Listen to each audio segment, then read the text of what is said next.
Félix. Bien, allons-y.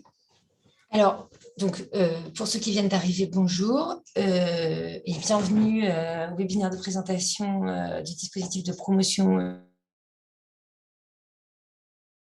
dispositif communautaire que certains d'entre vous connaissent, mais nous espérons compter parmi vous des entreprises ou des associations ou des bénéficiaires d'aide potentiels qui ne connaissent pas encore le dispositif.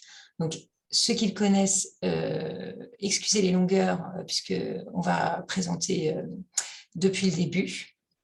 Donc, je suis Marie Touvet, je suis la chef de l'unité promotion à France Agrimaire et je suis accompagnée par Félix Pandrier, qui est responsable de la dématérialisation du dispositif, et par Éléonore Sillier, dont l'équipe est responsable du traitement des dossiers dans ce dispositif dématérialisé.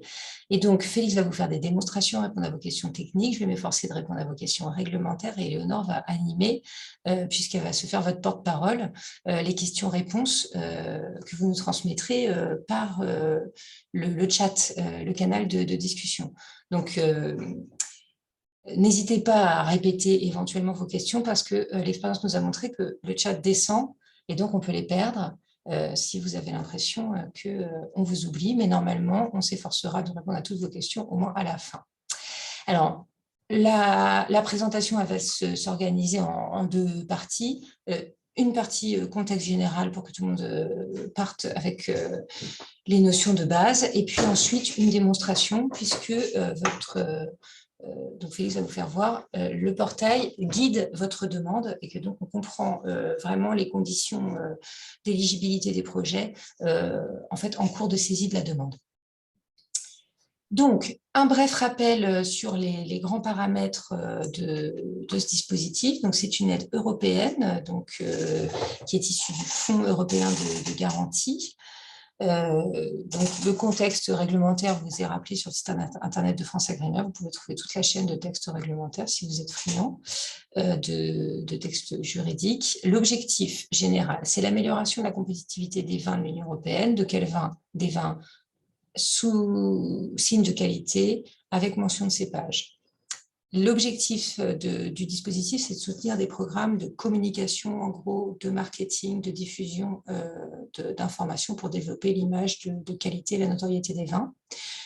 Il s'adresse aux interprofessions, aux associations de producteurs, aux fédérations d'interprofessions, bien entendu aux entreprises privées.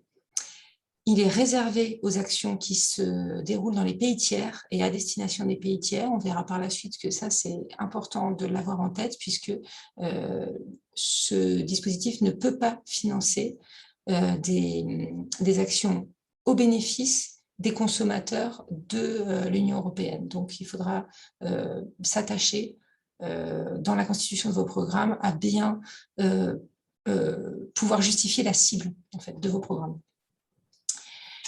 Donc, l'enveloppe qui est réservée, qui est potentielle, qui est réservée pour ce dispositif est assez élevée, 80 millions d'euros.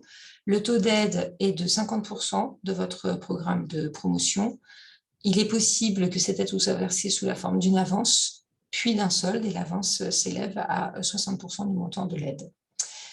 Les projets prévisionnels sont autorisés par France Agrimaire, mais néanmoins, ils peuvent subir des modifications qui sont assez importantes pour les opérateurs qui connaissent déjà le dispositif suite à la remontée des taxes sur le vin, puis au Covid-19.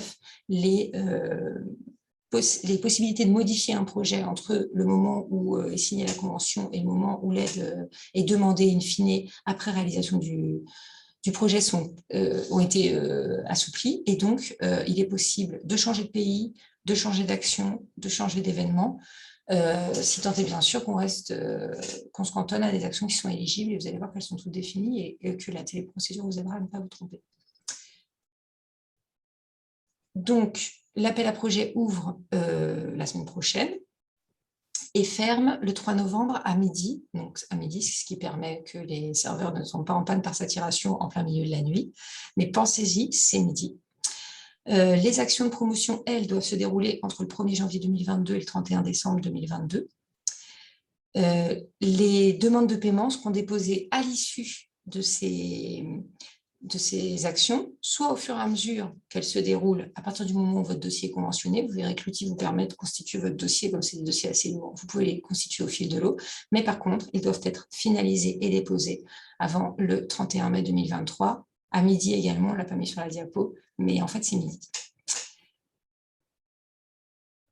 Donc, le parcours de la subvention, eh bien, il est long et périlleux. Donc, entre l'ouverture de l'appel à projet et la fermeture de l'appel à projet, vous ne pouvez pas engager financièrement des dépenses. Bon, par respect, en fait, pour le principe d'incitativité des aides, c'est un principe transversal des aides, qui fait que vous ne pouvez commencer à déposer l'argent qui sera issu d'une potentielle subvention que quand vous avez demandé la subvention, histoire de vérifier que cette subvention elle était bien nécessaire. Donc, vous pouvez avoir des engagements financiers à partir de la date de clôture de l'appel à projet et seulement à partir de ce moment-là. Engagement financier, c'est tout ce qui est frais de réservation, art, signature d'engagement. Les candidatures sont instruites à partir de la fermeture du portail, donc autour de la fin d'année, selon le nombre de candidatures déposées. On envoie les premiers résultats de l'instruction à partir du mois de décembre et les derniers jusqu'en février, lorsque il nous faut des informations, par exemple, supplémentaires pour statuer et qu'on contacte les bénéficiaires. Cette information elle est envoyée sous la forme d'une notification qui dit voilà, par rapport à l'étude de votre dossier, dont vous irez voir le détail sur le portail, votre l'aide potentielle qui vous sera accordée sera de temps. Et si vous êtes d'accord avec cette notification d'aide, et bien dans ce cas, vous nous retournez un projet de convention que la téléprocédure génère et ensuite on signe une convention qui est un peu plus détaillée que la notification d'aide. Vous réalisez vos actions pendant ce temps-là, hein, c'est concomitant. Et à la fin de l'année 2022, vous pouvez déposer vos dossiers de demande de paiement. Donc, l'ouverture de la demande de paiement, on voit sur le schéma que ça se passe après la réalisation des actions, mais ce n'est pas tout à fait vrai. Ça, je pense que c'est plutôt une question de dessin. En fait, l'ouverture de la demande de paiement, c'est des conventionnements, hein, c'est ce qui est écrit en dessous de la frise. Donc, ça peut être, vous pouvez commencer à remplir votre demande de paiement pendant que vous réalisez les actions. Attention cependant, la demande de paiement, elle est finalisée que quand toutes les dépenses qui sont déclarées sont effectivement acquittées. Donc, c'est pour ça que la date de clôture, elle est assez tardive. Et une fois votre demande complète et traitable, le délai de paiement, il est de 1 an maximum par rapport à la date de votre dépôt. Alors, les grands points de vigilance, parce que bon, l'argent public, c'est quand même extrêmement surveillé, donc il faut que vous connaissiez un certain nombre de règles pour ne pas prendre de risques. D'abord, les vins mis en avant sont certains vins, mais pas tous. Donc, il faut bien qu'apparaissent clairement les vins qui sont mis en avant, de manière à ce qu'on puisse vérifier que ce sont ceux qui sont ciblés par le cadre communautaire. Les activités sont à bien définir, parce que certaines ne sont pas éligibles. On verra après qu'il y a quelques ambiguïtés. Les activités commerciales qui sont assimilables en fait aux yeux du législateur européen à des activités de fonctionnement normales, elles ne sont pas finançables. C'est vraiment les activités en plus qui sont liées à du marketing et des opérations de communication. Et donc, c'est pour ça que les activités de prospection, les activités de surveillance des forces de vente ne sont pas financées. C'est vraiment la partie qui comporte un volet communication. Surveillance, vigilance aussi sur le calendrier, donc pas d'engagement avant la clôture du portail de demande d'aide et pas de financement non plus avant le dépôt des projets. Et une traçabilité des fonds, donc le terme peut sembler simple, mais la notion est complexe, c'est-à-dire que chaque euro demandé doit être clairement et sans ambiguïté rattaché à une action réalisée. C'est vraiment important dans notre dispositif parce que comme c'est plein d'actions déjà très nombreuses, souvent financées globalement par les porteurs de projets, et ayant des résultats immatériels, il n'est pas si simple de rattacher chaque euro dépensé à une preuve de réalisation, une vidéo, un flyer, etc. Mais c'est ce qu'il faut s'efforcer de faire, et donc il faut l'avoir en tête dès le début. Les règles spécifiques du dispositif, l'attestation du commissaire aux comptes ou de l'expert comptable est indispensable pour prouver l'acquittement des factures. Cet acquittement des factures durant la période réglementaire, il est vérifié uniquement en contrôle sur place, pas en contrôle administratif, et donc une demande de paiement qui ne comporterait pas l'attestation que l'argent a bien été dépensé ne serait pas recevable. C'est aussi le commissaire aux comptes ou l'expert comptable qui certifie le taux horaire donc auquel il faut prendre les frais de personnel pour chacun des participants. Et c'est pareil, le calcul de ce taux horaire, le cas échéant, il peut être contrôlé lors d'un contrôle sur place, mais dans la téléprocédure, vous déclarez directement le montant qui a été calculé par vous et qui est attesté par votre CAC ou votre expert comptable. Les frais de personnel, quant à eux, ils sont limités en pourcentage du budget des actions. Vous verrez après la structuration des actions, est-ce que ça veut dire action. Il y a un forfait pour les frais d'hébergement et de séjour. Donc, sur la base d'une présentation de facture d'hôtel, 200 € pour hôtel, restauration, petit trajet sur place. Donc, ça vous permet de constituer un budget prévisionnel en sachant à peu près, dès la demande d'aide, quelles seront vos indemnités pour les frais d'hébergement. Les billets d'avion sont remboursés sur la base du tarif classe éco ou en l'absence de la connaissance du tarif classe éco sur la base du tarif présenté divisé par 4. Les échantillons de vin sont remboursés de deux manières, soit par une facture d'achat, si la structure demandeuse n'est pas celle qui produit le vin, soit sous la forme d'une valorisation par rapport au prix de vente, un calcul donc, qui limite à 10 € et 60% du prix de vente l'indemnité pour une sortie de cave. Les personnalités, les stars qui pourraient éventuellement être les mécènes et les ambassadeurs de marque ont une rémunération, c'est autorisé, mais elle est plafonnée aussi. De toute façon, les coûts doivent être limités. Donc, il y a une règle transversale européenne qui impose aux demandeurs de s'efforcer de faire baisser les prix et de mettre en œuvre pour cela un certain nombre de procédures.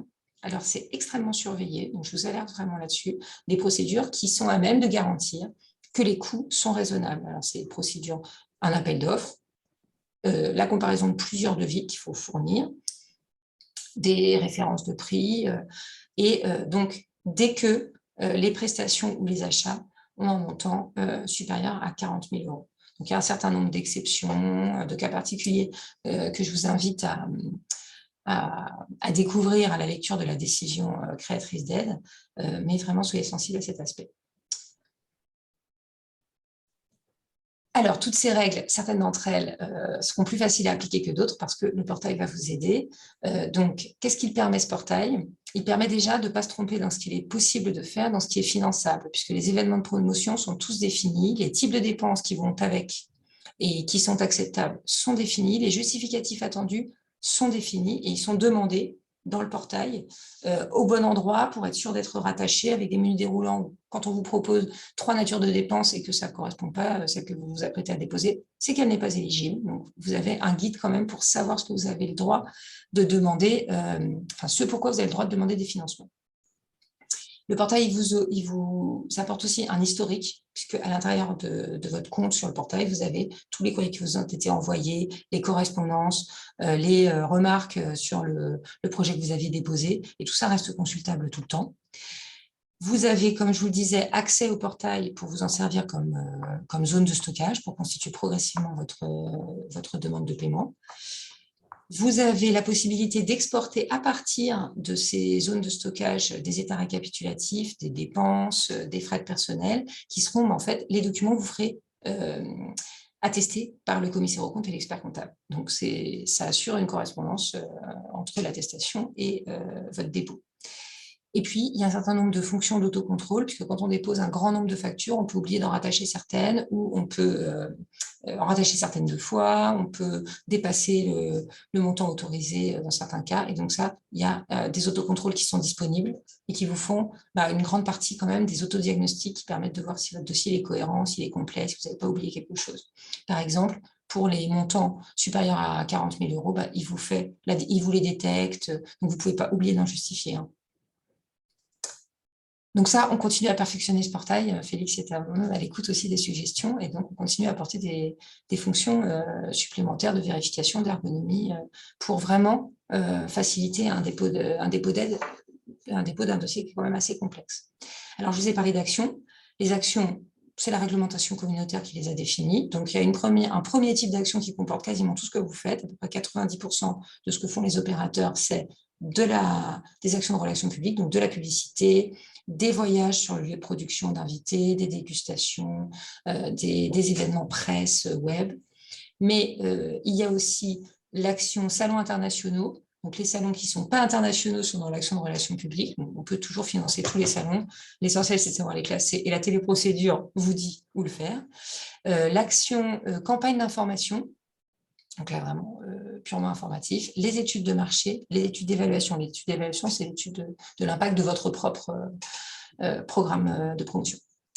Et donc, à l'intérieur de ces actions, nous, on a défini les événements auxquels ça correspond. Alors là, je ne vais pas vous faire une lecture méthodique de votre décision administrative, mais je suis certaine que vous en ferez une. Donc, c'est l'annexe 1 qui constitue vraiment le cœur de la définition du dispositif.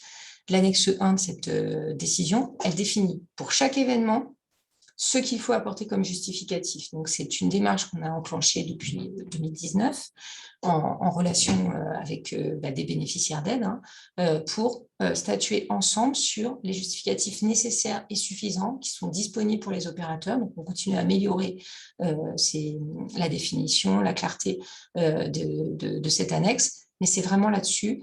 Vous ne pouvez pas ici préparer un dossier de financement pour une publicité dans des médias sans fournir un exemplaire du support de communication. Sans ce support-là, ce ne sera pas retenu. Si sur ce support de communication, on ne voit pas les vins mis en avant, c'est vrai, ça ne sera pas recevable parce qu'on doit pouvoir vérifier qu'il s'agit bien des vins qui sont ciblés par le dispositif. Le pays cible pour des publicités dans des médias qui sont interpays, par exemple, soit on sait qu'on a contractualisé qu'avec une revue qui est disponible dans un seul pays, donc il n'y a pas d'ambiguïté. Quand on est quand même sur une campagne qui est numérique et qui est potentiellement accessible dans tous les pays, et puis on proratise avec le chiffre d'affaires de l'entreprise dans ce pays-là. On sait comment c'est fait, et donc je vous invite à prendre connaissance dès la demande d'aide des modalités de justification de la demande de paiement pour voir si ces justificatifs seront bien disponibles. Et vous avez en bleu donc les dépenses admises à gauche dans la colonne. Donc certains événements sont difficiles à justifier, on a du mal à rattacher les dépenses et donc à dire cet argent il est bien tracé à l'euro près, et donc certaines dépenses ne sont pas admises parce qu'on a du mal à les justifier, donc vous ne verrez dans la colonne dépenses admises que ce qui est autorisé et ce qui est à coup sûr autorisé. Donc l'annexe 1 comporte une quinzaine d'événements types dans lesquels normalement vous devriez vous y retrouver à peu près ce que d'expérience tous les opérateurs qui font de la promotion avant vous ont déjà fait. Donc là, des dégustations, etc., etc. Comment vous allez vous rendre compte de ce qu'il vous est possible de faire? C'est vraiment en rentrant dans le portail. Donc là, je vais laisser la parole à Félix parce que j'ai assez parlé. Et il va vous raconter un petit peu... Peut-être on peut prendre un peu les questions qui seraient sur ces sujets généraux, Éléonore.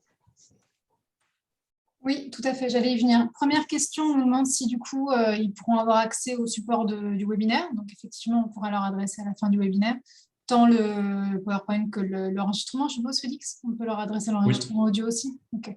Donc les deux vous seront transmises. On a également une question sur le taux d'aide. Donc dans la présentation, on parle d'un taux d'aide de 50% et du coup, un des invités nous évoque le taux de 70%, mais du coup qui était en vigueur pour l'appel à projet précédent, Marie?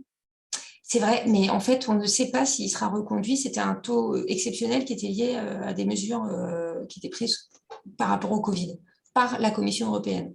Et donc, nous aussi, on a été alertés sur ces rumeurs, mais pour l'instant, c'est quand même que des rumeurs. Si le taux d'aide était augmenté, évidemment, les bénéficiaires seraient informés, on mettrait des informations partout sur le portail de France Agrimaire, mais on ne peut pas vous dire si elles sont fondées ou pas. On est en train de chercher, on était encore ce matin, à essayer d'évaluer le degré de fiabilité de cette rumeur. Le droit actuel, c'est 50%.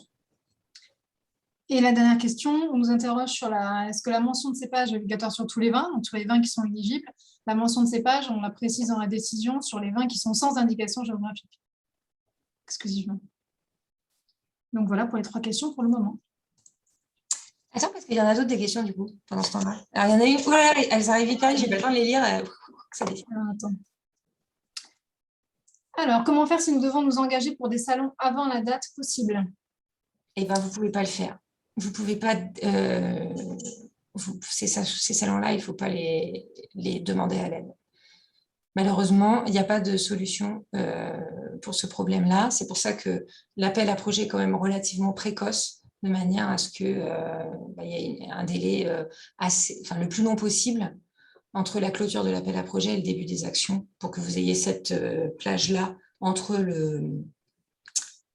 le 30 octobre, on a dit 2 novembre, Félix, je ne me rappelle plus de la date de clôture. 3 novembre. Le 3 novembre, pardon, et le 1er janvier, pour faire ces actes d'engagement.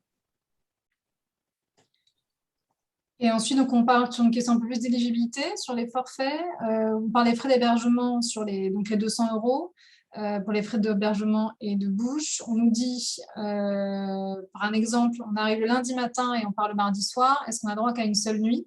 Donc, effectivement, on prend en compte les nuits qui encadrent les actions de promotion. Donc, une nuit avant, une nuit après, mais pas davantage. C'est ça. Ensuite, des salons internationaux sur le sol européen sont-ils éligibles? Non.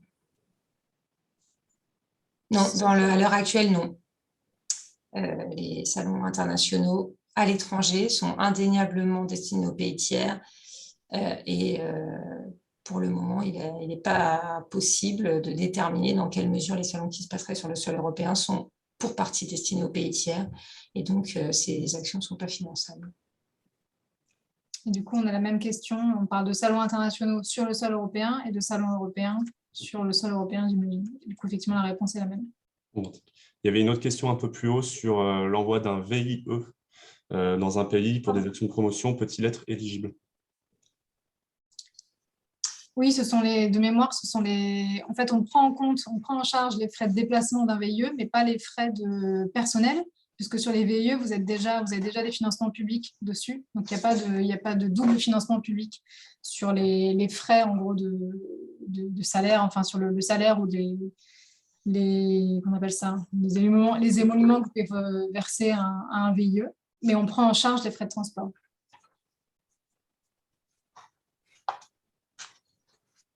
Donc, on a terminé le premier tour de questions, il me semble. De toute façon, on s'interrompra régulièrement pour ne pas laisser les questions décanter. Et n'hésitez pas à les préciser si on répond à côté. Alors, on va passer sur la partie plus pratique et donc de présentation du portail. Avant d'arriver sur une démonstration, je vais d'abord vous parler pour ceux qui ne se sont jamais inscrits sur un dispositif de France Agrimaire en vin. Donc, vous avez une première étape qui est donc sur la page d'inscription qu'on vous a transféré, qu'on va vous transférer dans le mail et puis qui est également sur ce PowerPoint. Vous avez ici donc un petit bouton visite guidée. C'est un petit tuto explicatif qui va vous montrer comment vous inscrire. Pour cette inscription, vous allez devoir bénéficier d'un numéro de téléusager qui vous sera envoyé en fait par la poste en principe dans un délai de maximum 10 jours. Donc pour les primos inscrits et qui veulent bénéficier du dispositif de promotion pays tiers, je vous invite donc à vous inscrire le plus tôt possible pour pouvoir démarrer une inscription dans un délai de 1 semaine à 10 jours, donc, qui correspondra à peu près à la date d'ouverture du dépôt de l'appel à projet. Et donc, nous allons passer donc à la démonstration juste changer le partage d'écran sur le dépôt de la demande d'aide.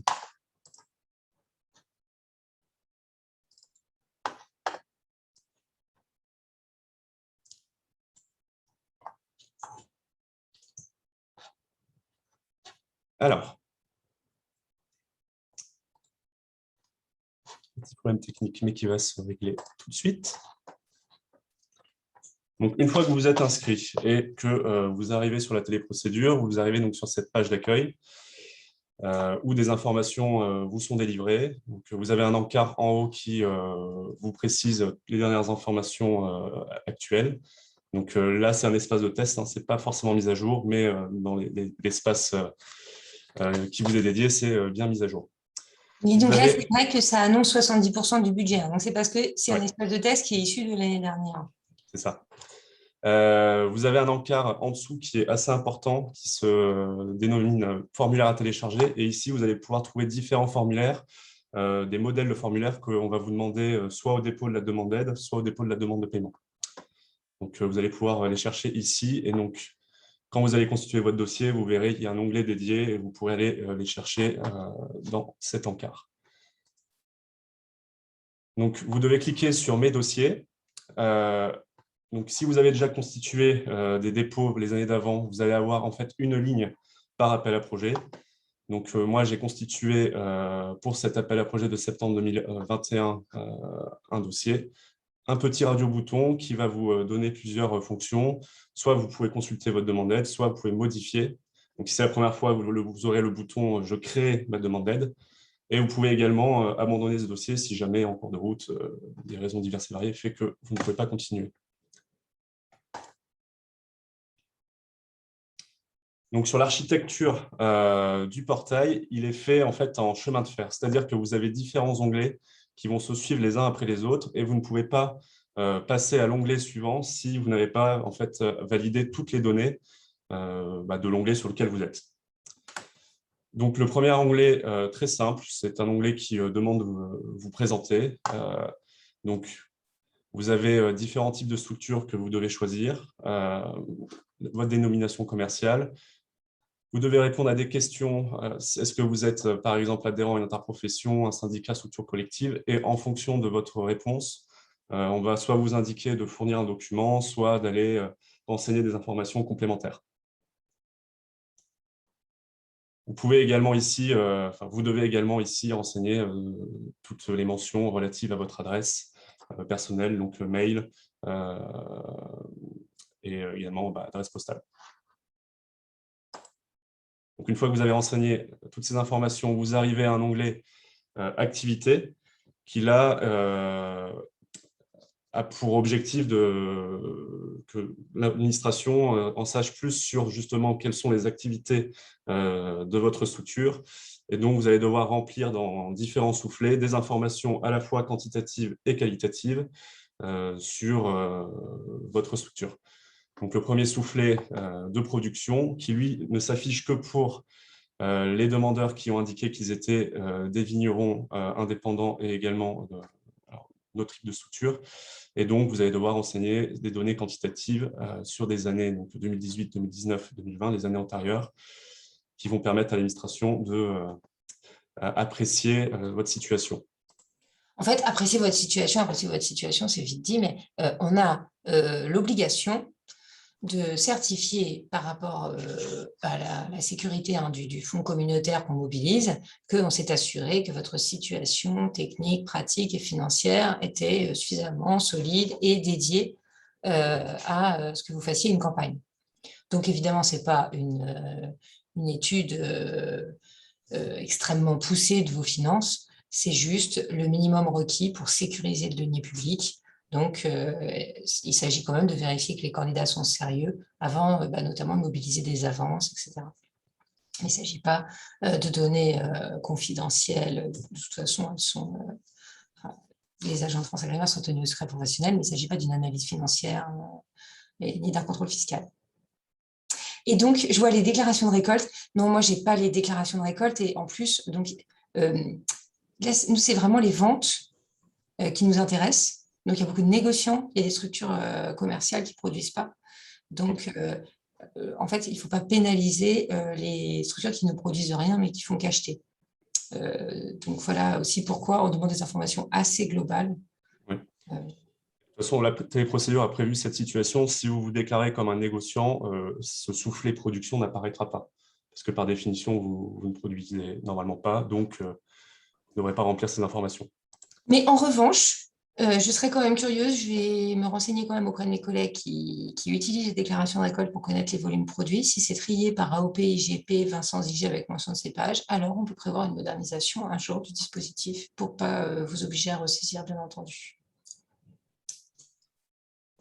Donc, vous avez également, dans ce deuxième soufflet, des données à saisir et à renseigner sur notamment vos volumes de vin achetés, si vous en avez acheté, et les volumes de vin commercialisés par différents types de gamme de vin, donc AOP, IGP, etc. etc. Et vous avez une question plutôt qualitative en dessous, où vous devez renseigner des informations sur la disponibilité de vos produits et justifier que vous disposez de suffisamment de produits pour pouvoir mener votre programme de promotion. Et donc ça, c'est directement l'exigence communautaire d'éligibilité des bénéficiaires. Donc, vous voyez, ce qu'il est attendu de la part de FranceAgriMer, c'est que on démontre que le bénéficiaire comme nous, on s'est posé cette question-là. Exactement. Donc, vous disposez d'un encart de 5000 caractères pour pouvoir étayer votre propos, donc, ce qui vous laisse quand même une place suffisante. Donc, moi, je vais juste remplir un élément pour pouvoir passer à mon onglet suivant. Donc, pareil, des informations. Pour toi, on aurait considéré que tu n'as pas une candidature réaliste. Hein. Exactement. Si tu dis ça, quand même, le premier lecteur venu va dire « Mais enfin, tu nous as déclaré des volumes qui sont invraisemblables par rapport à tes objectifs commerciaux, Félix. » Donc, des données également sur votre chiffre d'affaires à remplir, donc chiffre d'affaires du passé sur les années 2018, 2019 et 2020, à étayer en fonction des zones, donc Union européenne, France et pays tiers, et également en fonction de vos gammes de vins. Là-dessus, pardon Félix, je t'interromps, on a une question. Quand il s'agit d'une interprofession, on nous pose la question de quel chiffre d'affaires indiqué, est-ce que c'est celui de la filière ou pas? Et alors, pour les interprofessions, ce soufflet n'apparaît pas. Donc, vous n'avez pas à remplir ces données. La téléprocédure est plutôt bien faite.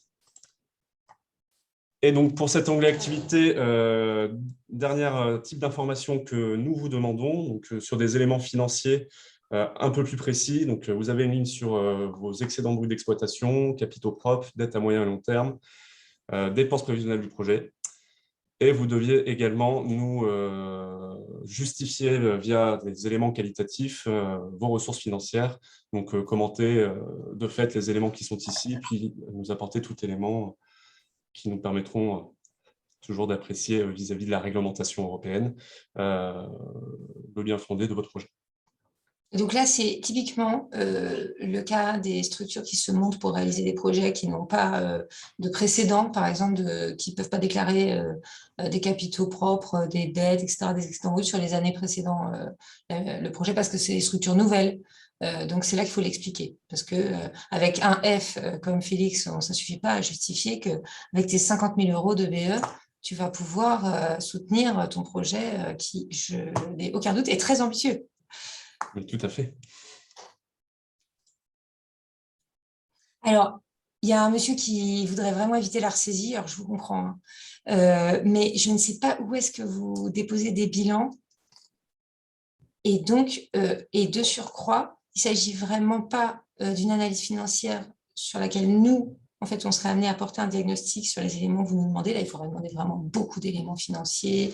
On serait dans une analyse en opportunité par rapport à votre comptabilité. Et c'est quand même pas ça qu'on conduit.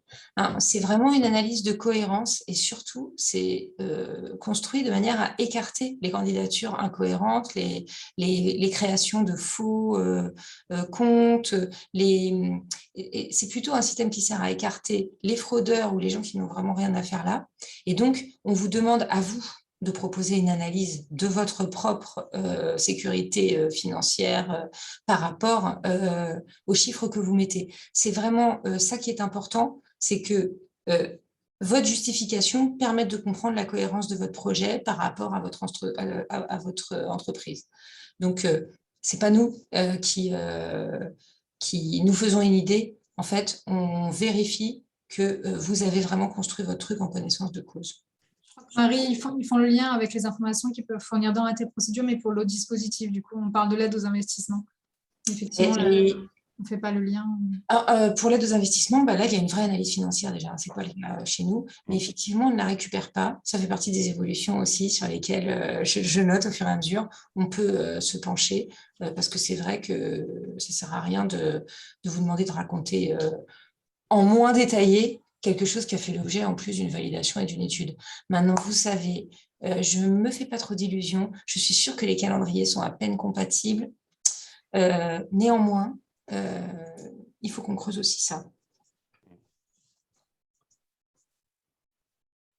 Donc, une fois que vous avez renseigné toutes les informations liées à votre activité, vous passez à l'onglet 3, présentation du programme, et c'est ici que vous allez construire vraiment votre projet, donc avec ce système d'événements, d'actions et les dépenses au sein des événements. Donc, vous construisez vraiment par étapes. La première étape, c'est de choisir les pays dans lesquels vous allez faire de la promotion. Donc, ici, vous tapez un pays. Donc, si je mets CA, vous avez une liste d'autocomplétion qui va vous indiquer au final tous les pays éligibles. Donc, par exemple, je choisis le Canada. Je dois choisir également un type de programme, donc type de programme qui est soit nouvelle opération, soit prolongation, soit reconduction. Donc, qu'est-ce que c'est ça? Alors, quand vous êtes en nouvelle opération, c'est que vous n'avez jamais participé à un programme de promotion financé par France Agrimaire sur ce pays-là, donc dans mon exemple sur le Canada, depuis l'appel à projet 2016. Si vous êtes en prolongation, vous allez pouvoir cliquer dessus et vous verrez, il y a une explication, il y a une pop-up qui arrive qui vous explique exactement ce que c'est. Et donc, globalement, la prolongation, c'est si vous avez présenté ce pays plus de 3 fois au programme de promotion pays tiers depuis l'appel à projet 2016. Donc, si vous êtes dans cette situation-là, on a une obligation réglementaire qui est existante et qui indique que dans cette situation, vous devez nous justifier le fait que vous voulez prolonger votre programme de promotion pour ce pays. Et donc, pour cela, vous devez remplir un formulaire qui se trouve sur la page d'accueil que je vous ai montré tout à l'heure et le remplir et ensuite le mettre donc, dans la téléprocédure au moment du dépôt de votre demande d'aide. Et qu'est-ce que c'est qu'une zone de pays, Félix?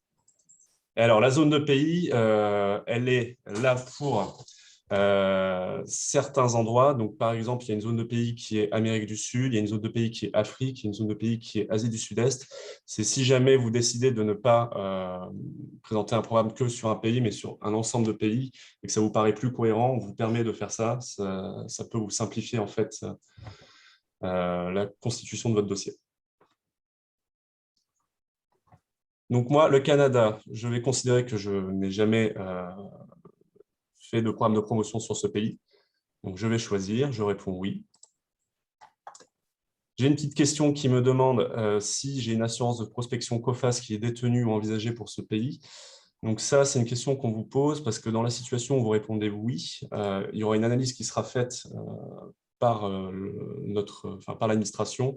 Et normalement, vous ne pouvez pas disposer à la fois d'un soutien via cette assurance protection COFAS et du soutien donc, notre dispositif de promotion en pays tiers. Donc là, il faut charger la pièce parce que bon, il faut lire quand même le détail pour voir, mais c'est pour une question de non-double financement qu'on examine toutes les assurances COFAS pour vérifier si elles sont compatibles ou pas avec l'aide. Voilà. Donc vous devrez nous transmettre cette pièce et on fera les vérifications après pour déterminer cette compatibilité vis-à-vis justement notamment de l'obligation de non-double financement, qui est également une imposition réglementaire. Donc on confirme et on voit apparaître donc, dans la zone d'en dessous une zone avec le Canada. Donc mon pays a été créé et maintenant je vais devoir créer une fiche événement au sein de ce pays. Donc, attends, Félix, excuse-moi, je t'interromps. Parce que du coup, on a des questions sur le nouveau programme reconduction et prolongation. Donc autant qu'on est On vient à ce Allons-y. sujet-là au début. Alors, du coup, on a des gens qui font directement référence à l'article 3.4.2 et de la décision, qui les connaissent encore mieux que nous. Je ne les connais pas par cœur, mais en gros, la différence entre reconduction et prolongation, c'est dans un premier temps, vous pouvez reconduire effectivement votre programme sur une durée de 2 années qui suit la première fois où vous percevez l'aide. Donc, on a une première perception de l'aide d'une année. Vous pouvez reconduire 2 fois pour 1 année, donc ça nous fait 3 ans. Et dans certains cas, quand effectivement l'objectif du programme se justifie, vous pouvez la prolonger encore de 2 ans. Donc, ça fera 5 ans. Donc, c'est d'abord reconduction et ensuite prolongation. Donc, c'est différentes étapes de la vie du dossier. Par contre, l'article 3.4.2 et l'article 2, il faut que je les ouvre. Mais, Alors, l'article 3.4.2, il précise ce sur quoi on prolonge ou pas. Donc, il précise que quand on ne sait pas quel est le périmètre des actions, on prend le pays. Si c'était plus petit qu'un pays, par exemple, ou si c'était dans une zone de pays, pas sur toute la zone de pays, il faut le savoir, il faut le mentionner, de telle sorte qu'on puisse faire ce calcul. Et 3.2, c'est sur les produits éligibles. Alors, je pense que ce n'est pas 3.2, c'est 3.4.2 et un autre. Je n'ai pas vu le... les deux tout court, ouais. 3.4.2 et article 2. Et l'article 2, donc ça, c'est celui qui définit le nombre de fois où on a le droit de renouveler en fait et reconduire les opérations. Alors, bon, la réglementation communautaire est un petit peu contradictoire sur ce sujet-là, puisque au départ, il y a une limitation à 5 années en tout du nombre de fois où on peut travailler sur le même marché de pays tiers. Donc, le périmètre du marché de pays tiers étant le sujet de la partie 3.4.2 de la décision, donc infra, zone de pays, ou bien égal au pays lui-même, ou bien encore plus petit, égal vraiment au marché avec la cible et le type d'événement. Ça, c'est la granularité. Mais le nombre de répétitions, donc lui, il était plafonné jusqu'à l'année dernière à 5 en tout, non consécutifs. Et ce plafond a disparu. Néanmoins, donc le législateur communautaire a estimé que avec la crise quand même liée au Covid et puis à la remontée des taxes sur le marché des États-Unis, où ça a vraiment trop déstabilisé l'ensemble du marché mondial, il fallait permettre aux entreprises de se positionner longtemps, aux entreprises ou aux interprofessions, mais enfin bref, au secteur du vin de se positionner longtemps sur les mêmes marchés. Mais néanmoins, il a omis de supprimer la distinction qu'il faisait entre les 3 premières années et les 2 suivantes. Donc, cette obligation demeure. Donc, on continue de classer les 3 premières, les 2 suivantes. Nous, on suppose que si les 2 suivantes devaient se transformer en 3 suivantes, ce serait encore des prolongations, puisqu'on a déjà reconduit. Mais voilà, bon, le terme importe peu. L'essentiel, c'est que cette règle jusqu'à nouvel ordre, elle s'applique et que donc le plafonnement à 5 ans, lui, ne s'applique pas. Alors, néanmoins, on fait tout bien pour sécuriser la dépense et suivre le fait qu'on a compté les années, quoi. On les compte, par contre, jusqu'à aucun maximum, jusqu'à nouvel ordre. Effectivement, et du coup, quelqu'un nous interroge sur le fait que potentiellement cette histoire de reconduction ou prolongation a été supprimée ou peut-être mise de côté avec le Covid. Ça, Marie, je te remercie. Et c'est vrai. C'est vrai, mais c'est ce que je vous disais, autant il n'y a plus de maximum, autant le fait d'avoir à justifier pourquoi on prolonge, ça n'a pas été supprimé. Donc, vous êtes obligé de justifier que vous prolongez, mais vous avez le droit de le faire. Indéfiniment pour le moment. Effectivement, du coup, un programme USA qui a déjà atteint 6 ans peut encore être prolongé. Ce n'est pas tant le programme sur un pays en lui-même, c'est qu'est-ce que vous mettez dans le programme, quel type d'actions sont présentées sur cette zone-là, en fait. En fait, là, de toute façon, avec la fin de la limitation de la prolongation, oui, la réponse est oui. De toute façon, parce que l'arrêt à 5 ans est suspendu. Mais effectivement, on pourrait se poser la question, est-ce que c'est tout mon programme sur les États-Unis qui a été répété 5 fois, 6 fois ou N fois, selon ce que la réglementation vous autorisera comme maximum, ou est-ce que c'est seulement une partie de mes actions qui sont en fait reconduites d'une année sur l'autre, et puis en fait, d'une année à l'autre, je ne fais tellement pas la même chose qu'on ne peut pas considérer que c'est une reconduction du programme. Ça, c'est ce qui est traité dans l'article 3.4.2. Pour le moment, ce n'est pas quand même une information critique pour les déposants, étant donné que autant il faut faire preuve d'astuce pour éviter de se retrouver à avoir travaillé 5 ans sur des marchés en faisant des choses différentes, mais en les ayant déclarées comme identiques, ça c'est dommage. Mais là, comme il n'y a plus de limitation à 5 ans, si jamais la déclaration elle était faite avec un grain un peu trop grossier, ce ne serait pas grave parce que de toute façon, il n'y a pas de limitation pour nous. Ça, c'est un peu technique à mon avis pour les nouveaux entrants. Et je me demande si les connaisseurs de la mesure ne vont pas nous les effaroucher. J'ai une Je propose mini-question, j'en profite pour répondre tout de suite et après on laisse Félix continuer. On me demande le statut d'Angleterre qui effectivement est bien pays tiers depuis le Brexit. Oui, vous pouvez postuler pour l'Angleterre, on accepte depuis le Brexit. Alors, pour poursuivre donc, sur la construction de votre projet, votre programme de promotion, donc, maintenant qu'on a saisi un pays, il va falloir dire qu'est-ce qu'on fait au sein de ce pays. Et donc, ça fonctionne par ajout de fiches événements. Donc, vous avez ce bouton-là qui va vous ouvrir une nouvelle zone. Et comme l'indiquait Marie dans les propos introductifs, la mesure est corsetée de manière à ce que il y ait des types d'événements et des actions. Et donc, en fait, vous avez ici une liste déroulante qui va vous citer tous les types d'événements qui sont éligibles à la mesure. Donc, vous ne pouvez pas faire autre chose que ce qui est indiqué ici, ce qui correspondait aux diapositives de tout à l'heure. Donc, par exemple, si je prends dégustation sur les lieux de vente, je valide ma fiche événement et ensuite, je vais devoir donc décrire mon événement par rapport à ce choix de dégustation sur les lieux de vente. Donc, vous avez plusieurs encarts à remplir, tant sur la description, sur les objectifs. Sur les vins mis en avant, vous devez, dans le cadre de la demande d'aide, juste indiquer l'éligibilité, le type de gamme de votre vin. Donc, si c'est AOP, IGP, vin sans IG avec mention de cépage que vous comptez présenter dans le cadre de votre programme. Nous préciser si vous avez des vins de l'Union européenne autres que français à promouvoir. En fonction de votre réponse, on va vous demander certaines informations supplémentaires. Alors, vous avez le droit de promouvoir des choses qui ne sont pas des vins éligibles ou du vin. Mais par contre, si vous cochiez, par exemple, autres alcools, il faudrait démontrer la proportion en fait, des fonds communautaires que vous allez consacrer aux vins qui sont visés par ces fonds par rapport à ce qui n'est pas visé par le fonds. Donc, c'est un petit peu complexe, mais ça nécessite en fait de faire un prorata. Mais évidemment, hein, les gammes sont souvent promues dans leur intégralité, tout ce qui est vendu. Donc la promotion, elle peut être globale, simplement elle est financée qu'à hauteur de ce qui concerne les vins qui sont ciblés. Vous avez ensuite donc, un encart qui réalise l'événement, où là, vous allez préciser dans votre tableau si ce sont des personnes donc, qui sont internes à votre structure ou si ce sont des prestataires. Donc, dans le cadre de la demande d'aide, vous pouvez déjà avoir une analyse fine sur qui va réaliser l'événement en question. Alors ça vous aidera à constituer convenablement votre dossier de demande de paiement aussi, parce que les frais de personnel sont pris en charge que quand c'est des personnels de la structure demandeuse. Et donc, les prestataires, eux, c'est le tarif de leur prestation qui comporte des honoraires, et puis tout ça, c'est payé globalement sous la forme d'une prestation.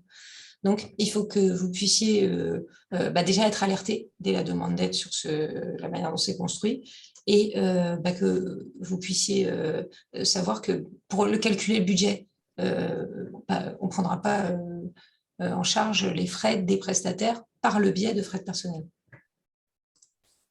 Et donc, ça revient à parler de notre dernier soufflet budget, qui, lui, se présente donc, par grands types de dépenses éligibles, donc, qui sont définis dans la décision. Donc, effectivement, les types de dépenses que vous pouvez présenter à l'aide sont des frais de personnel, des frais de transport, des frais d'hébergement de séjour, des échantillons et des frais de prestation de services achats.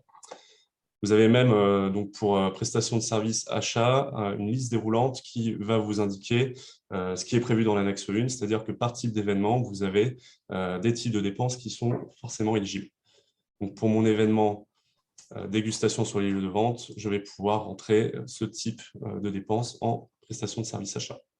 Donc, support de promotion, par des frais de voyage et d'hébergement le cas échéant, prestation d'animation, location de mobilier, matériel de dégustation.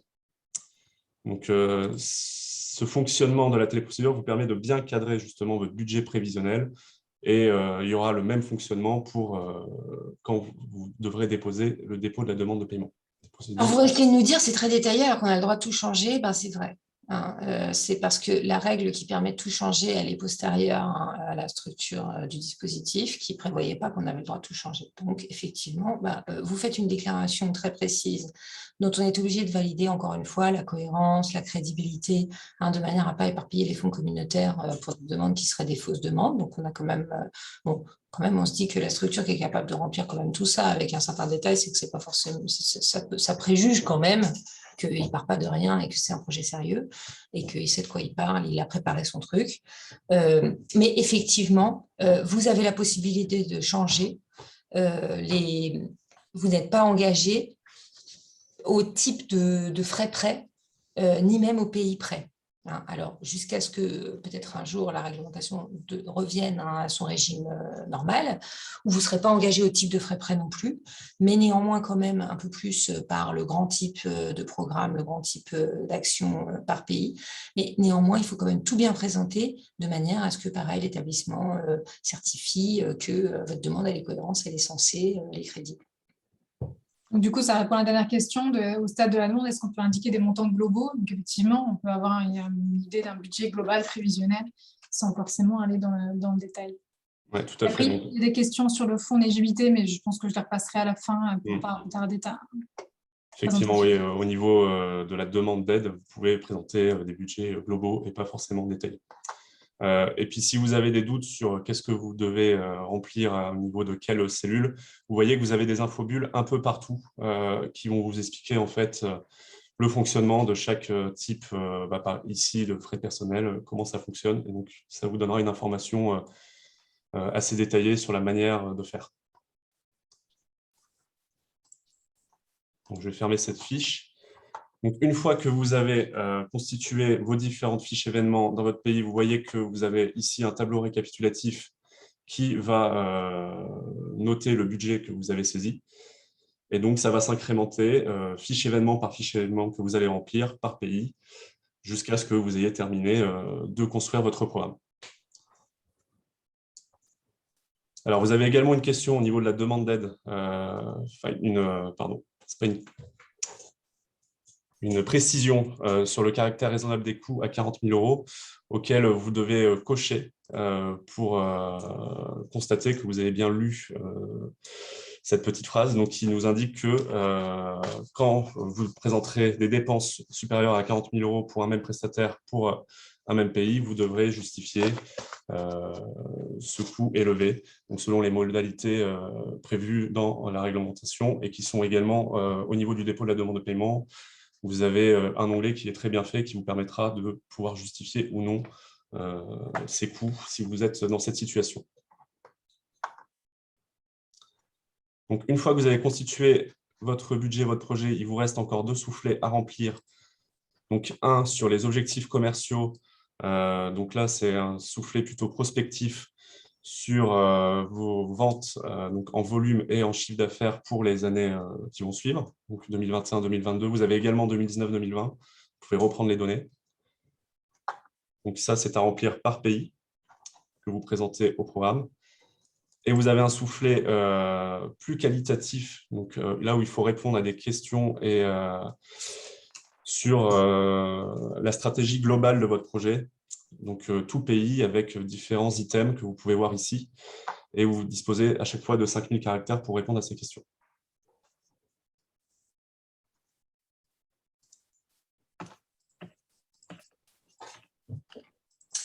Et donc, tout ça, c'est encore un des éléments sur lesquels on veut que vous commentiez les propres données que vous avez mis en avant parce que ça fait partie des critères sur lesquels on est attendu, donc dont on doit montrer et démontrer qu'on en a bien pris connaissance, qu'on a versé au dossier tous les éléments permettant, s'il le fallait, de venir vous interroger et que c'est en connaissance de cause que vous demandez l'aide et que vous pensez que vos objectifs sont cohérents avec le projet que vous proposez. Je vais changer ce pays. Une fois que vous avez saisi toutes les informations donc, sur ces 3 soufflets, vous pouvez passer à l'onglet suivant. Justificatif transverse. Et ici, vous allez devoir donc renseigner différents justificatifs qui se trouvent dans la liste déroulante qui vous indique tous les documents à renseigner. Donc, il y a des documents qui sont internes à votre structure, par exemple les liasses fiscales donc des années N-1, N-2, N-3, votre RIB également, un organigramme capitalistique du groupe, pardon, le cas échéant si vous avez indiqué appartenir à un groupe, etc., etc. Et vous avez également donc, des modèles qui peuvent se trouver en page d'accueil. Donc, par exemple, pour ce formulaire de demande de prolongation d'opération, vous trouverez le modèle en page d'accueil si vous êtes dans cette situation pour un pays déclaré. également pour le formulaire de présentation des filiales. Si vous déclarez détenir des filiales, il y a un modèle qui se trouve en page d'accueil.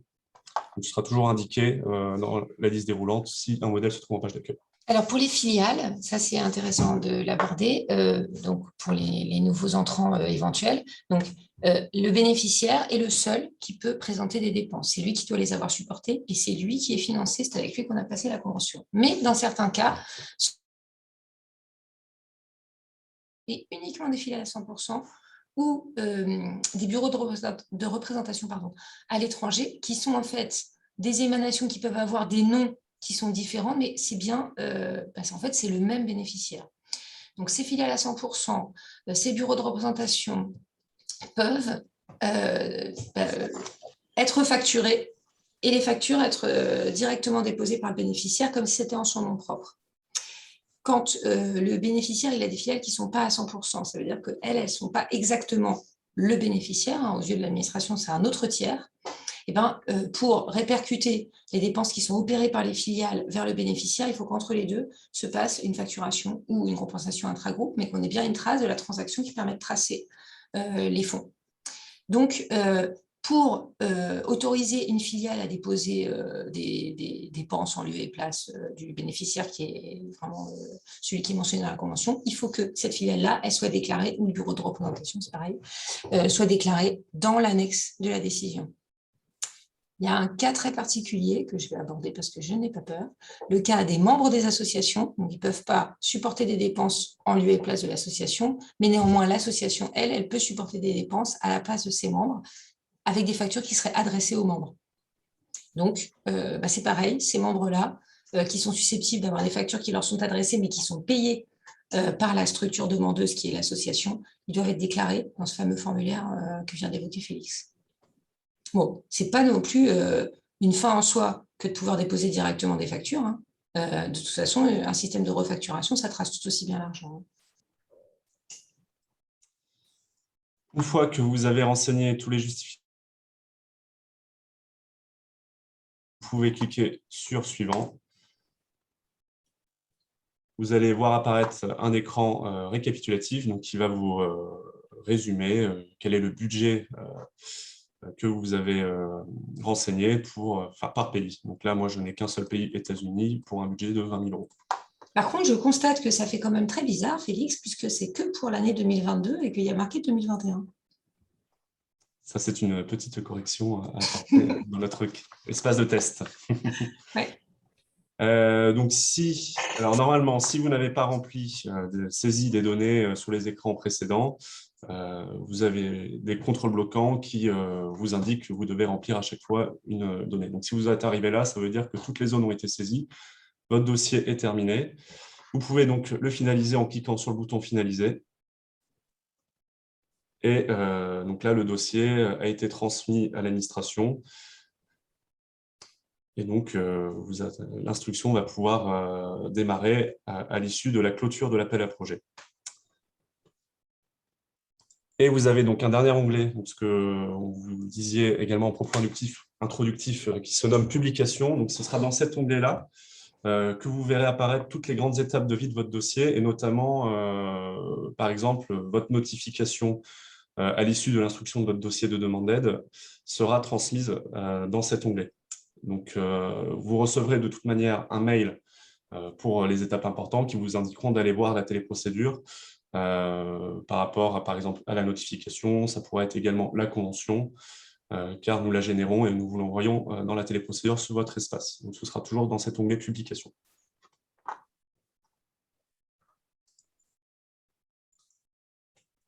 Donc, voilà pour la demande d'aide. Pour la demande de paiement, je pense qu'on va passer très rapidement dessus. Je vais peut-être juste regarder la diapositive qui était prévue à cet effet.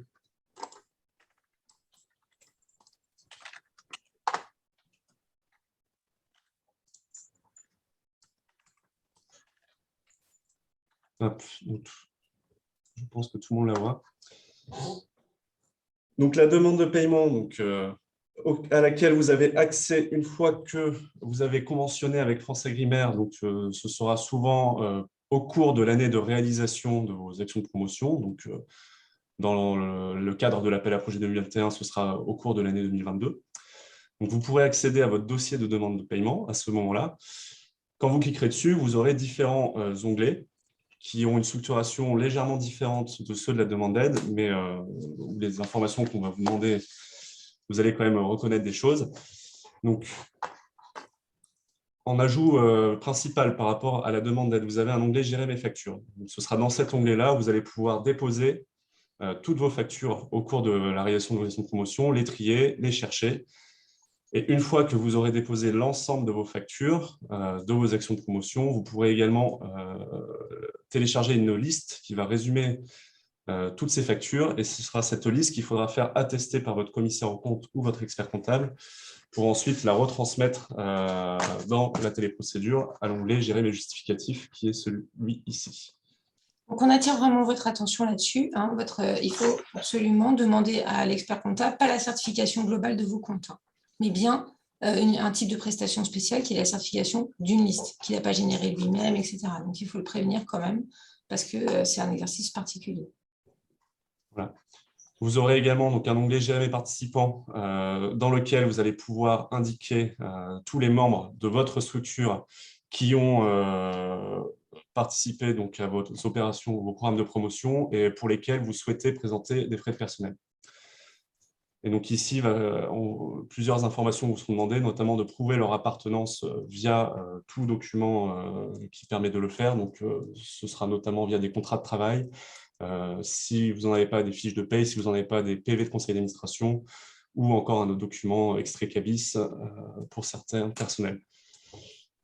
Vous allez devoir donc calculer le coût horaire de chaque personne dans cet onglet-là et générer une liste comme pour les factures que vous devrez faire attester par votre expert comptable et ensuite retransmettre à l'onglet « Gérer mes justificatifs », donc le dernier, l'avant-dernier.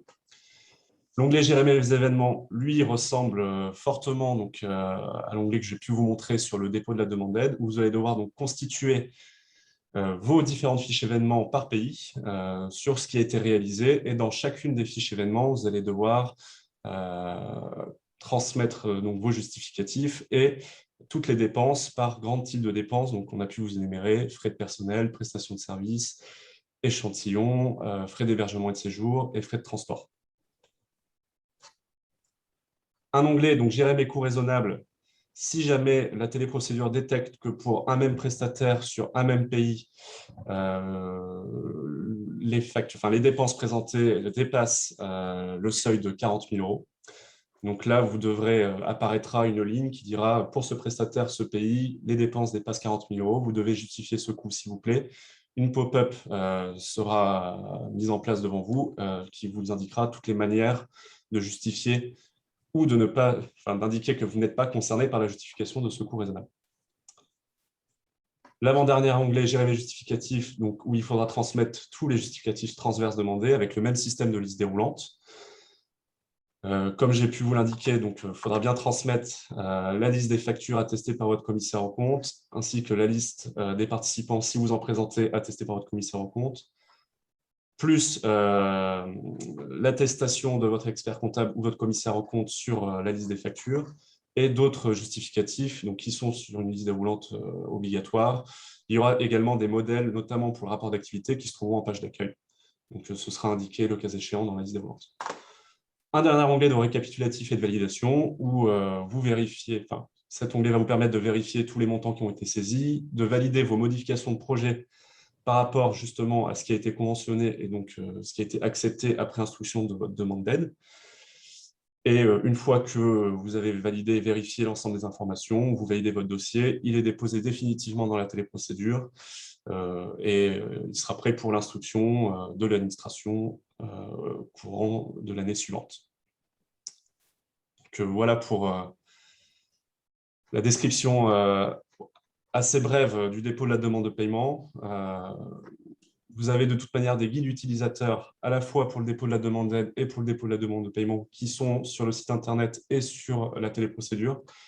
On vous les transmettra également à l'issue de la présentation via un mail que nous enverrons à tous les participants. Et je vais...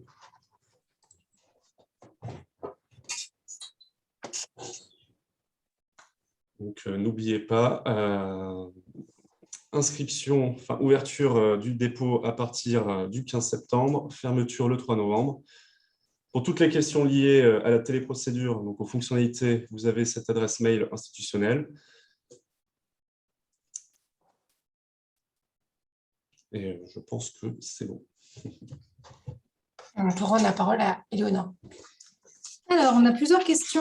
Je vous propose peut-être de les reprendre dans l'ordre. On a des questions d'éligibilité, des questions qui sont plutôt liées à la demande d'aide elle-même. Donc, je vais peut-être partir d'abord sur la demande d'aide pour après aller vers l'éligibilité, point d'éligibilité. Je vais tâcher de ne pas en oublier. Alors, première chose, on demande si on pourrait avoir accès à la base test pour les syndicats. Non, on n'a pas trouvé de solution pour créer un faux compte. C'est vraiment une demande qu'on a portée, mais alors il y a tout un tas de systèmes de sécurité, de normes de sécurité qui font que on ne peut pas donner accès en fait à la base test, c'est-à-dire au cœur du système d'information France Agrémère, ça c'est certain, mais même on ne peut pas agréer un faux compte. C'est trop engageant. Et donc pour l'instant, on n'a pas trouvé une solution technique qui donne accès à un portail pour de faux. Donc voilà pour cette question-là. Ensuite, pour la suivante, on demande si, en cas de dossier incomplet, donc au niveau de la demande d'aide, est-ce qu'il est rejeté, parce que du coup, il est pas obligatoire, est-ce qu'il est rejeté ou est-ce que du coup, il y a une demande de complément qui est faite aux opérateurs? Alors, non, il faut quand même qu'il y ait les pièces qui sont indispensables pour juger. Et comme il y a une date limite de dépôt autour de ces pièces-là, on se focalise, on peut les demander des corrections, évidemment, des clarifications quand elles ne sont pas lisibles. Mais par contre, il faut qu'elles soient présentes au moment du dépôt. Bon, de toute façon, quand même, quand elles ne sont pas présentes, en plus, le souci, c'est que vous ne pouvez pas clore la demande d'aide. Donc, ça veut dire que celui qui voudrait quand même forcer la téléprocédure, il faudrait qu'il mette autre chose à la place de la pièce. Et là, ça nous amènerait sur un terrain quand même qui serait délicat, qui serait celui de la bonne foi, etc., etc. Donc, non, vous mettez toutes les pièces. Les erreurs sont possibles, les imprécisions sont possibles et on peut revenir vers vous dans ces cas-là. Mais toutes les pièces qui sont indispensables, qui sont listées à la fin comme l'étant, vous devez les saisir avant la date de clôture. C'est la référence qui est choisie pour dire qu'un dossier est recevable. De toute façon, si vous n'arrivez pas à compléter si vous n'avez pas tout, normalement, votre demande de paiement n'est pas déposée. Votre demande d'aide n'est pas déposée. Elle n'est pas finalisée, elle n'est pas déposée, elle est considérée comme abandonnée par vous. Donc, faites bien attention justement à ce délai limite, donc la date du 3 novembre midi, c'est-à-dire que si vous n'avez pas terminé de saisir votre dossier à midi, l'administration va considérer votre dossier comme abandonné. Comme disait Marie, on ne pourra pas... Voilà, le portail ferme. Donc, le portail va fermer, ouais. Ensuite, on nous demande s'il y a obligation de rester dans le cadre des pays qu'on inscrit dans la demande d'aide ou si du coup, on peut les ajouter après le dépôt du dossier. Eh bien oui, vous pouvez. Alors, c'est une règle exceptionnelle. Donc, pour l'instant, ça fait quand même déjà 2 ans que ça dure, mais 3 ans même. Mais vous pouvez, pour le moment, changer de pays en cours de route. Donc là, il y a des fonctions dans le dépôt de la demande de paiement qui vous permettent de faire ça. Oui, par contre, vous ne le faites pas en temps réel, effectivement. Vous faites votre demande d'aide avec une liste de pays, on statue, on se met d'accord, on passe une convention et à partir de là, seulement, vous faites des changements. C'est-à-dire qu'il n'y a pas d'outil qui vous permet de nous le dire en temps réel. Mais vous le dites qu'à la fin, en fait, vous déclarez ce que vous avez vraiment fait et l'outil va comparer avec ce que vous aviez dit, vous dire, vous avez vu, vous avez changé. Alors là, il faudra dire que oui, effectivement, vous savez que vous avez changé. Et ce sera fini. Pour l'instant, c'est vraiment, ces dispositions réglementaires exceptionnelles apportent vraiment beaucoup de confort. Donc voilà sur la demande d'aide en elle-même. Et après, du coup, on est plutôt sur les questions d'éligibilité. Alors, donc il y en a une qui remonte un petit peu. On a par exemple l'exemple d'un programme aux USA. On veut organiser un voyage sur les productions du coup en France. Il s'agit d'un journaliste américain mais qui vit en France. Et la question est, est-ce qu'on lui prend en charge son déplacement en région et est-ce que c'est éligible? Donc, si c'est un journaliste de toute façon américain du métier, effectivement, ses frais sont éligibles. ces transports aussi soient éligibles. On n'est pas censé savoir, enfin, quand bien même, où est son lieu de résidence. À partir du moment où c'est des frais annexes pour une action de promotion qui a un OIH de production, les frais sont éligibles. Par contre, le fait qu'il soit américain, c'est même pas ça qui compte. Hein, c'est qu'il Non, c'est la profession. Oui, c'est un journaliste. Dans un journal américain, quoi. Le mec qui est l'américain à Paris, mais qui travaille dans un journal français, non. Hein. Il suffit pas d'être américain. Il faut que la promotion qu'on fait, elle soit à destination de ce marché-là. Hein. Tout à fait. Ensuite, on nous demandait plus généralement... Ah non, j'ai raté une sur la DA. La demande d'aide, pardon. Peut-on faire une demande d'aide pour un pays où on ne fait pas de chiffre d'affaires? Oui, mais vous avez justement un petit espace pour expliquer pourquoi vous faites quand même une demande d'aide alors que vous ne faites pas de chiffre d'affaires. Vous n'avez pas de chiffre d'affaires, mais vous avez l'intention d'en avoir un. Vous n'avez pas de chiffre d'affaires parce que vous êtes nouvelle structure, ou c'est justement parce que vous n'avez pas de chiffre d'affaires que vous avez l'intention d'en avoir un plus tard, mais vous avez quand même la marchandise qu'il faut. Si jamais votre programme était extrêmement concluant et que vous soyez débordé par la demande, vous pourriez la servir. Donc ça, c'est ce qu'il faut nous dire. Vous aviez cet encart sur les objectifs commerciaux avec des données quantitatives de volume de vente et de chiffre d'affaires pour les années postérieures. Il est recommandé de dire que vous allez faire un chiffre d'affaires à l'avenir. Enfin, c'est une bonne raison, quoi, mais bon.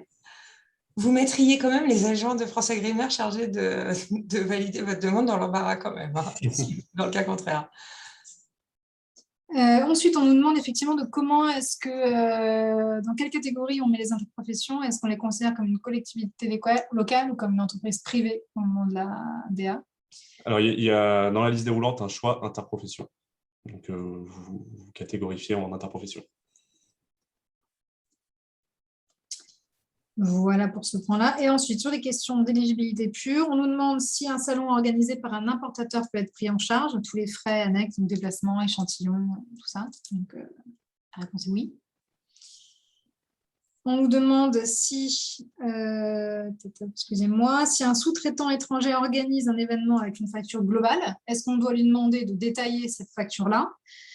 Ou est-ce que du coup, à partir du moment où, au-delà des 40 000 €, on fait un appel d'offres, qu'on fournit l'appel d'offres et la facture globale non détaillée, est-ce que c'est suffisant comme preuve? Il y a deux sujets. Hein. C'est suffisant pour montrer que même si ça fait 40 000 € ou plus, c'est quand même raisonnable.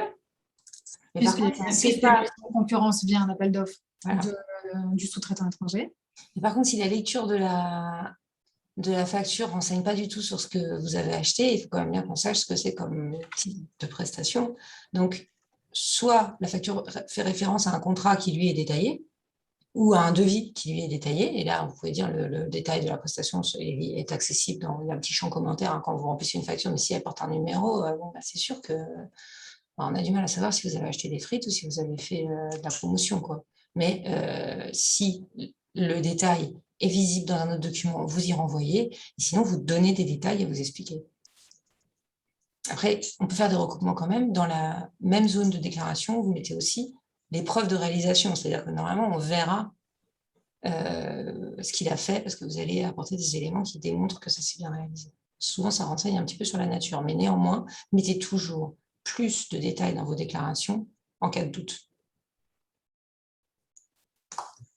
On nous demande si les frais de séjour ou de transport des prestataires sont indiqués au réel ou au forfait. Donc, quand il s'agit des prestataires, effectivement, vous les indiquez au réel. Le forfait concerne les salariés ou assimilés de votre propre structure. Mais quand il s'agit de frais de prestataires externes, c'est toujours au réel. Mais néanmoins, c'est compris dans leurs prestations. Donc, oui, mais du coup, je pense que la question, c'était est-ce que du coup, on les déduit pour les mettre dans l'onglet forfait? Enfin, j'imagine que c'est la question. On nous demande si effectivement pour les cas d'action qui sont des dégustations, est-ce que du coup les noms et prénoms des personnes conviées aux dégustations ne sont plus demandés?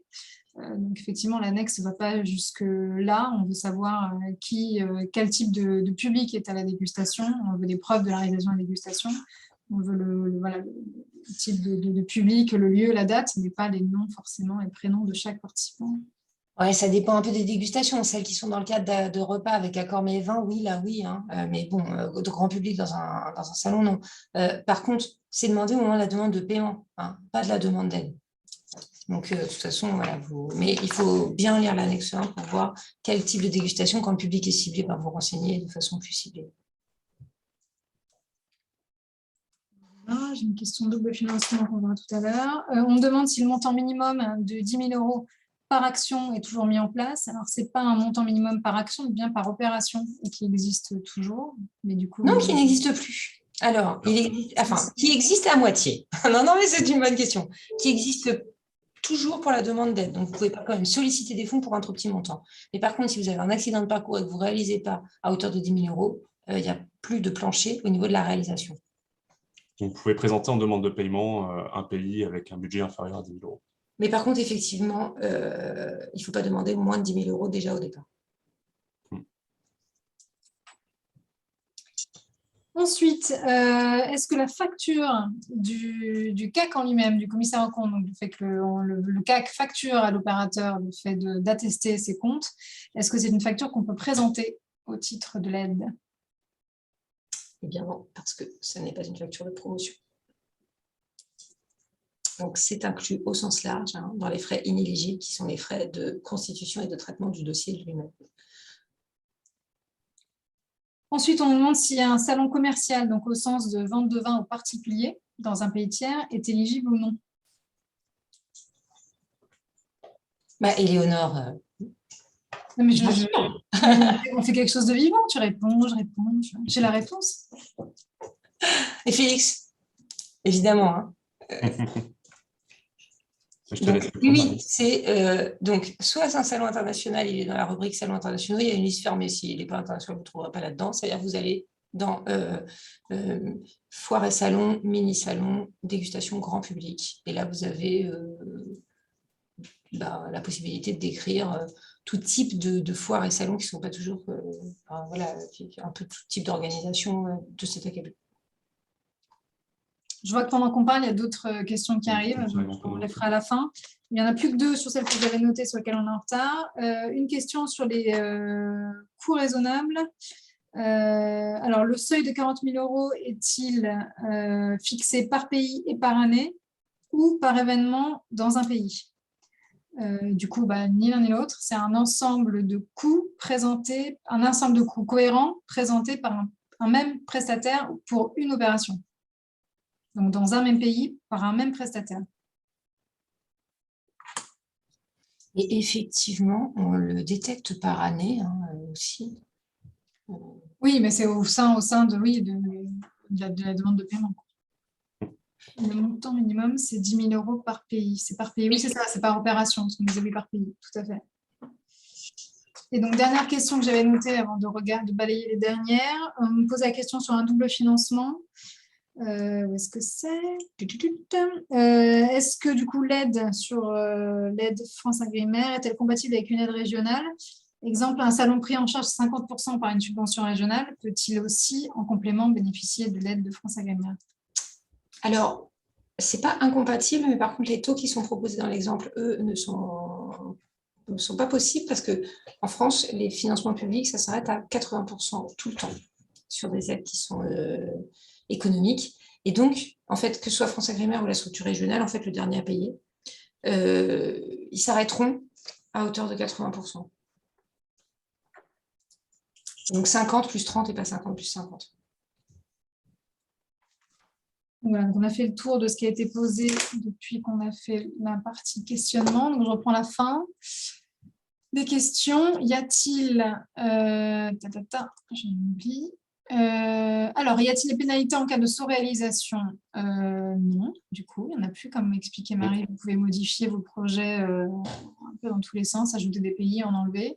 Mais on reste au niveau du plafond maximal de ce qui aura été conventionné au départ.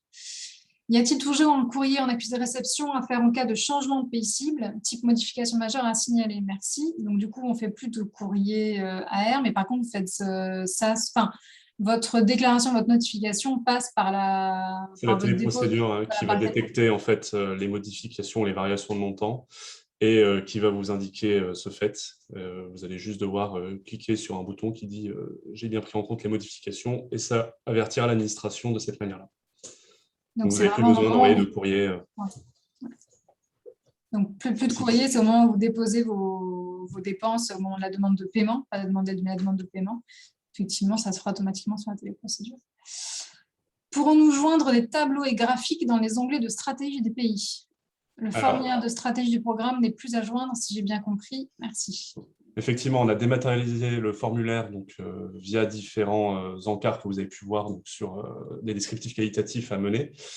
Dans les encarts, on n'a pas prévu pour le moment que vous puissiez joindre des tableaux et graphiques. En revanche, rien ne vous empêche, vous, d'ajouter dans la liste déroulante des justificatifs transverses un document complémentaire pour préciser ces informations via des graphiques pour cette année. Mais pour le moment, non, on a prévu que des zones de texte et pas des zones où vous pourriez joindre dans les différents encarts des graphiques et des tableaux. Et donc là, pour les anciens, ça c'est une évolution qui est liée au problème de complétude qui a été évoqué par l'un d'entre vous tout à l'heure. Donc, comme on ne veut pas rejeter des dossiers parce que les gens ont oublié de saisir le formulaire, on met autre chose que le formulaire, on a mis des zones de texte, comme ça c'est obligé d'apporter les renseignements qui correspondent aux critères de choix qui nous sont imposés par le droit. Et donc, vous pouvez tout naturellement, comme toujours, rajouter des justificatifs supplémentaires, mais par contre, vous ne pouvez pas oublier l'essentiel, et comme ça, on espère faire baisser le taux de rejet. Donc, il n'est pas très élevé néanmoins, quand même, parce qu'il n'y a pas beaucoup de pièces obligatoires, mais celle-ci en était une, et donc, on pense qu'on va aider les opérateurs à ne pas l'oublier ou à ne pas se tromper en mettant une autre. Ensuite, du coup, ça recoupe la question précédente. Donc, en cas de modification majeure ou mineure, faut-il intégrer le courrier de notification de modification dans la demande de paiement ou bien envoyer par courrier? Donc, comme on dit, ça se fait automatiquement quand vous déposez vos dépenses sur le portail. Donc, le montant minimum, on a répondu, c'est effectivement par pays.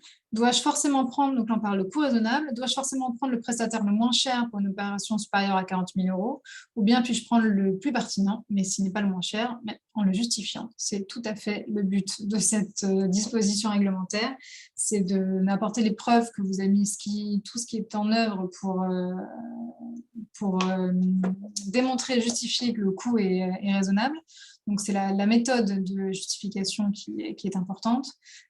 Si effectivement, vous prouvez que dans votre stratégie de programme, vous avez besoin de passer par ce prestataire-là qui est facturé effectivement un peu plus cher, mais parce que là, votre stratégie demande, je ne sais pas, un niveau de qualité un peu plus important et que seul ce prestataire vous l'apporte, c'est des choses que vous pouvez nous justifier, nous expliquer et qu'on prend effectivement en compte.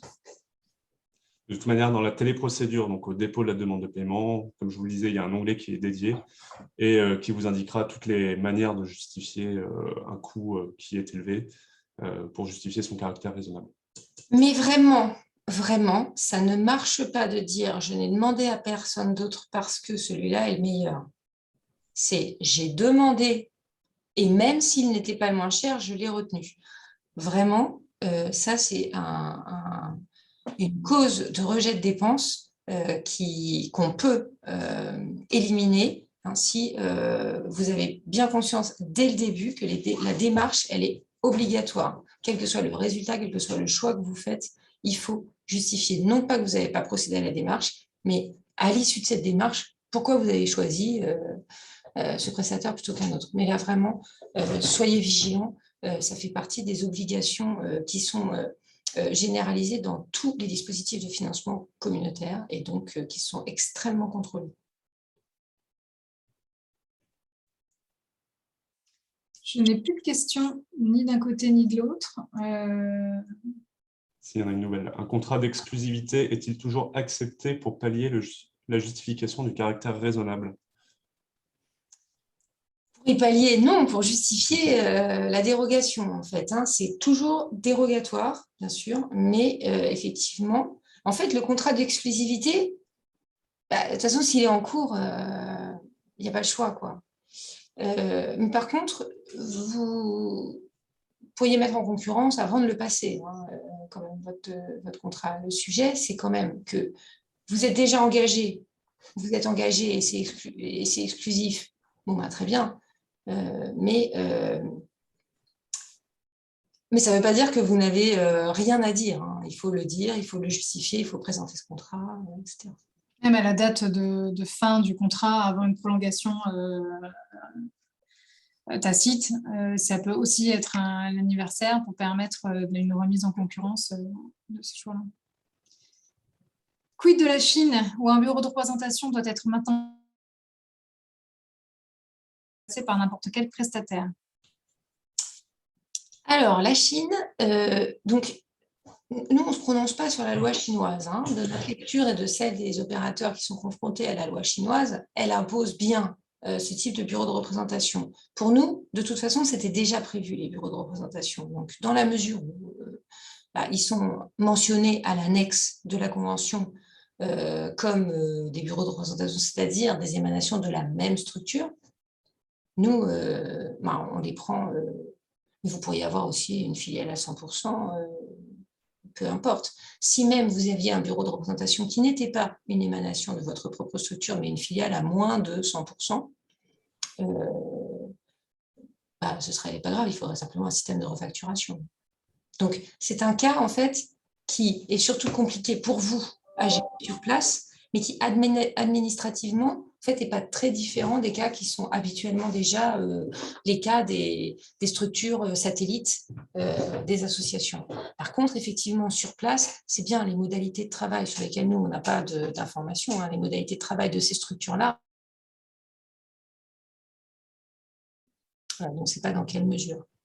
Alors, si vous avez des questions, si vous avez des inquiétudes sur les possibilités d'opter pour une structure juridique ou une autre, ou de rendre compte des activités de ces succursales, bureaux de représentation, c'est vraiment vers le ministère des Affaires étrangères qu'il faut se tourner. Eux ont expertisé un certain nombre de cas dans divers secteurs.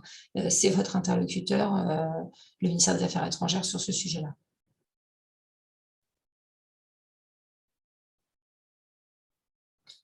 On a fait le tour de toutes les questions. De toute façon, il y a aussi un webinaire demain après-midi. On gardera la meilleure des deux vidéos pour la laisser disponible sur le site internet de France Agrimaire. On garde les deux, bien sûr, pour l'instant, et puis on les comparera. Vous pouvez nous envoyer des emails. Alors, réservez promo-OCM, c'est pour les questions générales sur le dispositif. Les VT Promotion, c'est vraiment l'adresse d'assistance technique à la saisie, pour signaler un bug éventuel, etc. Donc, ça facilite le suivi des réponses. Mais donc, vous pouvez utiliser effectivement ce canal. Et vous pouvez revisionner les vidéos. On vous enverra le guide utilisateur qu'on est en cours de mise à jour parce que la téléprocédure est encore chaude là et qu'on a rajouté quelques petites fonctions. Donc, le guide est à mettre à jour avec les bonnes photos d'écran. Donc, vous avez pour l'instant la version qui va quand même pour l'essentiel, mais qui avait été préparée par Félix sur les fonctions de l'année dernière. Il sera actualisé dans la semaine. Vous avez les actualités sur le site de France Agrimaire qui bientôt comporteront l'accès à cette vidéo. Et nous vous remercions pour votre attention, pour la publicité que vous pourrez faire pour ce dispositif autour de vous, le partage d'expériences dont on sait qu'il a lieu entre les bénéficiaires et on se tient à vos dispositions jusqu'au 4 novembre, bien entendu, pour les demandes d'aide et davantage pour tout le reste. Bon après-midi. Merci beaucoup. Au revoir. Au revoir.